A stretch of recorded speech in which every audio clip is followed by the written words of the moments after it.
I tell you, basically, in Lebanon, my first feature film, I made a film about my personal trauma. And when the film was released and won the Golden Lion in Venice and released all over the world, and were very popular in Israel, suddenly I discovered that I'm not alone, that there are many, let's say, post-traumatic men like me that can function. You know, they don't have nightmares, they are not lonely, they can communicate, but deep inside, they have problems with things that happened, things that they did. So I decided that my next feature film will be about the post-trauma. But I wanted to add another layer. I wanted to tell a personal story that will reflect the society.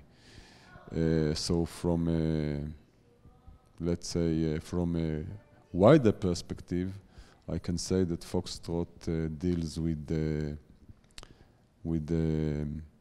bleeding wound of the Israeli society, with a traumatic circle we are trapped in.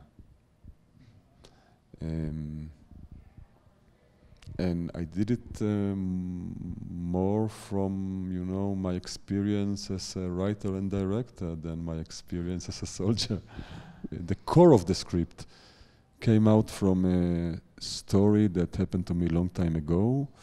When my eldest daughter went to school, she never woke up on time, and in order not to be late, she asked me to call for a taxi. This habit started to cost us quite a bit of money, and it seemed to me like a bad education. So one morning I told her to take the bus like everyone else do, and if that's why she'll be late, she'll be late. You know, maybe she need to learn the hard way to wake up on time.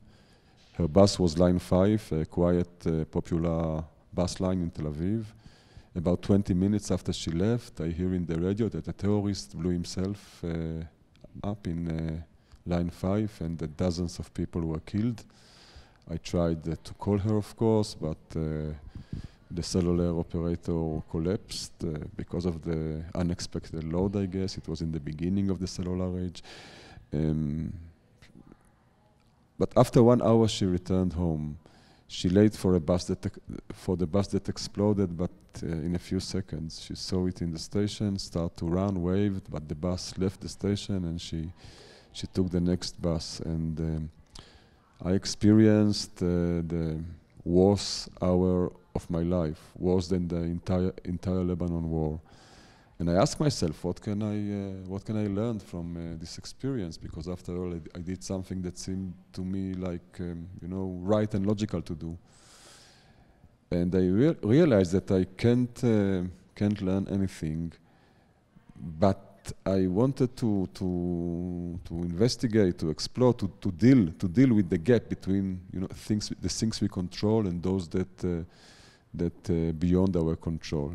And as I told you before, I add to this challenge, another challenge, main challenge, to tell a personal story that will reflect the society.